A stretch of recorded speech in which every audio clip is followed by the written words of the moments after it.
High, আমি বৈশালী। তোমাদের সকলকে গুড মর্নিং। যা ঠান্ডা পড়েছে নতুন বছরে, সবাইকে একদম কাঁপিয়ে দেওয়ার মতো, তাই না? তো আমার গলা শুনে তোমরা বুঝতেই পারছো, আমারও কিন্তু নতুন বছরে ঠান্ডা লেগে গেছে।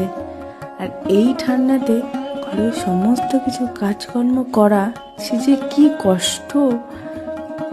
তো দেখো, সারাটা দিন কোনো রকমে কাজবাজ করে সেরে, এত ঠান্ডা ঠিকঠাক ভিডিও করতে ইচ্ছা করছে না, তাই ডেলি মিনি ব্লগ দেওয়াও হচ্ছে না। যাই হোক, দেখো এখন কিন্তু সারাটা দিন কাটিয়ে রাত হয়ে গেছে। এখন আমি আর আমার হাজব্যান্ড দুজনে মিলে ডিনার রেডি করছি। ডিনার রেডি করে দেন খাওয়া দাওয়া করে তাড়াতাড়ি শুয়ে পড়বো। আবার সেই তো সকালে উঠে শুরু হতে হবে। টাটা, দেখা হচ্ছে আবার নেক্সট ডে। সবাই ঠান্ডায় কিন্তু